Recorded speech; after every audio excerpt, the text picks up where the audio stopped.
I can't believe Adam Peters is letting our #1 receiver slip away. Commanders fans, this is critical. While Terry McLaurin is asking for his release because he's not getting the contract he deserves, we've got an ex-quarterback of ours completely falling apart in Minnesota, and at the same time, we're seeing the most intense training camp battle between our veteran and the first-round rookie for the starting spot on the offensive line. Do you think Peters has everything under control? Or are we watching everything we built last year fall apart? Stay till the end because what's coming will leave you speechless.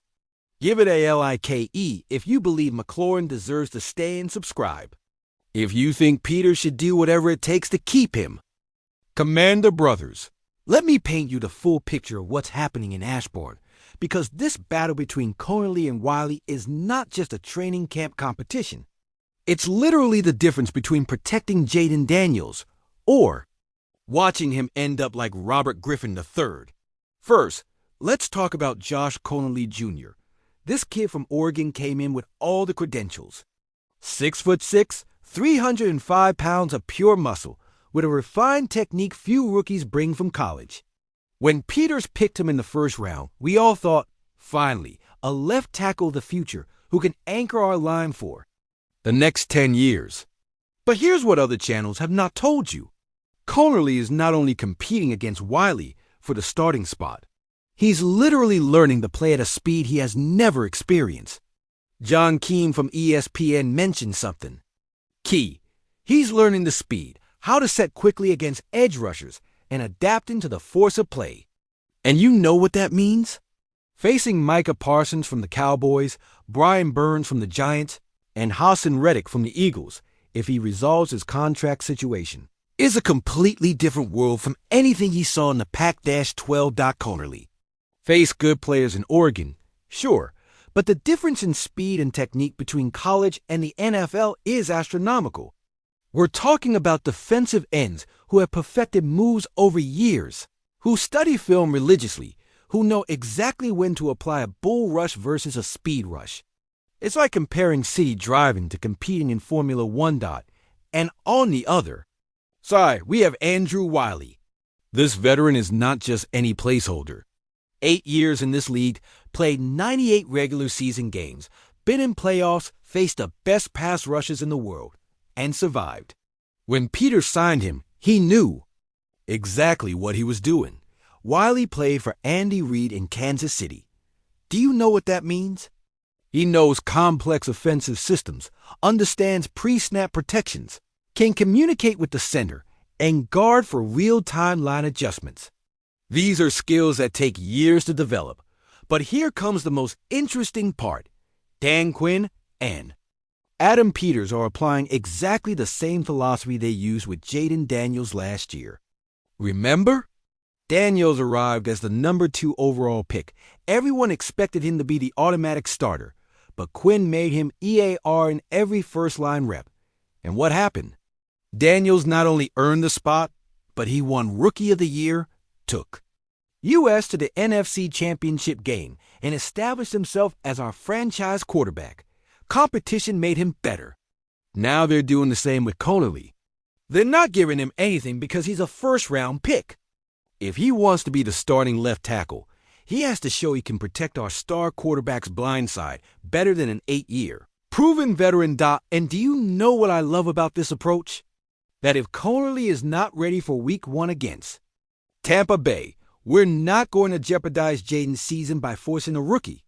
While he can hold the spot until Conerly is truly ready. But if Conerly shows in the preseason games that he can handle the pressure, that he can establish his set quickly, that he can communicate effectively with the rest of the line, then we know we have our left tackle of the future. The real test will come against real defensive ends in real game situations. It's one thing to look good in practice against your teammates. A completely different thing when Khalil Mack comes running at full speed with the intention of decapitating your quarterback. And what do you think? Should Conerly start from the first snap of the season, or is it smarter to let him develop behind Wiley until he's completely ready? If that surprises you, wait to hear this. Commanders fans, get ready because what's happening with Sam Howell in Minnesota is the most brutal validation that Adam Peters made the right decisions last year. Let's review the whole story because this is way deeper than it seems on the surface. Sam Howell came to Washington as a fifth-round pick in 2022. Ron Rivera and his staff saw something in him, something that convinced them he could be the quarterback of the future. In 2023, Howell had the opportunity of his dreams.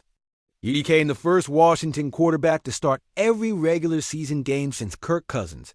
And you know what? He had real moments of brilliance. He threw for 3,946 yards and 21 touchdowns. Not bad for a second-year quarterback. But here's the detail everyone ignored. He also threw 21 interceptions and was sacked 65 times. 65 sacks. That's not just the offensive line's fault, brothers. A quarterback that knows the system, that can read defenses pre-snap, that can make quick adjustments, doesn't end up on the ground 65 times in a season. When Adam Peters came as the new GM, he had to fully evaluate the quarterback situation. And here's where his experience with the 49ers became crucial. Peters had seen firsthand what makes a quarterback great in Kyle Shanahan's system. He had worked with Brock Purdy, had seen the level of mental processing required to succeed. When he evaluated Howell versus the opportunity to draft Jayden Daniels, there was nitrogen monoxide competition. Peters saw in Daniels everything Howell lacked: the ability to read defenses quickly, the mobility to extend plays, the arm to make all the throws, and more importantly, the mental processing to avoid taking unnecessary sacks. So Peters made the smartest decision possible: trade Howell to Seattle while he still had value and used the number 2 pick on Daniels. And now look what's happening. Thor Nystrom from Fantasy Life was at Minnesota's practices on Monday, and his report on Howell was devastating. Not only is he struggling to be the backup behind J.J. McCarthy, but he's showing exactly the same problems he had in Washington. And you know what's most revealing? Kevin O'Connell is considered one of the best quarterback developers in the NFL. This is the coach that helped Case Keenum have his best season, who developed Kirk Cousins in Minnesota, who has worked with Sean McVay. If O'Connell can't get anything productive out of Howell, what does that tell us? But here comes the most brutal part. Howell only threw 14 passes in the entire 2024 season with Seattle. 14 passes in the entire season. While Jayden Daniels was winning Rookie of the Year and taking us to the NFC Championship game, Howell basically didn't even play. Seattle, a team that has had problems at the quarterback position since Russell Wilson left, didn't even give Howell real opportunities. That should tell you everything you need to know about his true level. And now in Minnesota, where we thought he'd finally have the opportunity to establish himself as a solid backup, he's struggling, even for that. Reports say he's not picking up the system quickly enough, showing the same inconsistency he showed here. Can you imagine if we had kept Howell and not drafted Daniels? We'd be entering the 2025 season with a quarterback that can't even be a backup in Minnesota. Meanwhile, the Cowboys are dealing with Dak Prescott's uncertainties and his massive contract. The Eagles with Jalen Hurts and his consistency ups and downs. And the Giants still desperately searching for a quarterback who can be something more than mediocre. We have Jayden Daniels, a quarterback who not only won Rookie of the Year, but also showed in playoffs that he can compete with the best. Who has the mobility Howell never had, the arm Howell never developed, and the mental processing Howell clearly doesn't possess. Howell's situation is the most perfect validation that Peters knew exactly what he was doing. While other GMs cling to mediocre quarterbacks out of sentimentality or fear of admitting mistakes, Peters had the courage to make the right move even if it was hard. And you know what's the craziest thing? If Howell can't even secure a backup spot in Minnesota, we're probably witnessing the end of his NFL career. At 25 years old, he should be in his prime as a quarterback, but instead, he's struggling to stay on a roster. Do you think Howell can recover in the preseason games and save his career? Or is it time to accept that he just doesn't have the level for the NFL? And when you thought we were done. Commanders fans, if you thought the first two news stories were intense, buckle up because the Terry McLaurin situation is literally the most important decision Adam Peters will make as our general manager. Let's start with the brutal facts. Terry McLaurin officially requested his trade last week. Our number one receiver, the man who has been the face of consistency in this organization for 5 years, wants to leave Washington. And why? Because Peters and the organization are hesitant to pay him what he deserves. But let me give you the full context, because this story is much more complicated than it seems on the surface. Terry McLaurin is not just any receiver. This man has had 5 consecutive seasons of over 1,000 receiving yards. Do you know how rare that is? In a league where receivers are completely dependent on their quarterbacks, where injuries are constant, where offensive systems change every couple of years, McLaurin has been the absolute consistency. He has played with Case Keenum, Dwayne Haskins, Taylor Heinicke, Carson Wentz, Sam Howell, and Jaden Daniels. 6 different quarterbacks.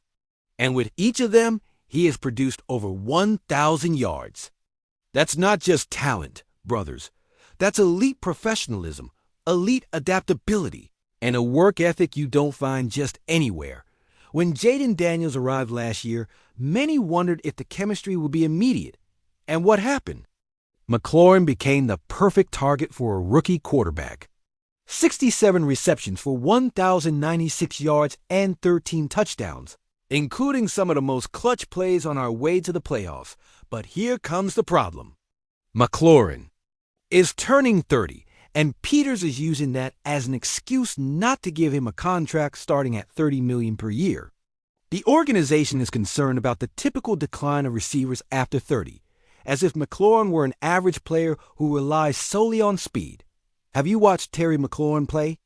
His game is not based on being the fastest. It's based on surgical route running, reliable hands, the ability to find spaces and zones, being clutch in third down conversions. Those skills don't disappear at 30. If anything, they get perfected. Look at Julian Edelman, who had his best years after 30. Look at Anquan Bolden, who was productive until 36. Look at Larry Fitzgerald, who remained elite until 37. Intelligent receivers, those who play with technique instead of just athleticism, can maintain a high level for many more years.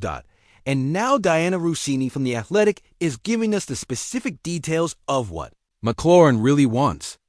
And this is where IT gets interesting. He's not asking exactly for the $33 million per year that DK Metcalf got with Pittsburgh. What he really cares about are the guarantees. Metcalf received $80 million guaranteed in total, with $60 million assured at signing. That's what McLaurin wants. Financial security, the guarantee that if he gets injured or if the team decides to go in another direction, he and his family are protected. And you know why that's completely reasonable? Because McLaurin has earned that security. 5 years being the most reliable receiver in the NFL. 5 years being an exemplary professional. 5 years being the positive face of this franchise when everything else was chaotic. But here's the real problem. Peters brought in Deebo Samuel this past season. Samuel played incredibly for us, was crucial in our playoff run, but he's a free agent after this season. If we don't renew McLaurin and Samuel goes to another team for more money, we're left without our top 2 receivers. Can you imagine that? Jaden Daniels entering his 3rd season without Terry McLaurin and without Deebo Samuel. We'd have to rely completely on Jahan Dotson, who, although he has potential, is nowhere near the level of these two. The math here is simple. Jaden Daniels is on his rookie contract until 2027. We have salary flexibility. Dan Quinn is establishing a winning culture. This is the time to secure the key pieces for a real competitive window. And do you know what bothers me the most? That while Jerry Jones in Dallas lets his best players go due to contract issues, while Howie Roseman in Philadelphia makes questionable moves, we have the opportunity to do the right thing and secure our future. McLaurin is not just a great receiver.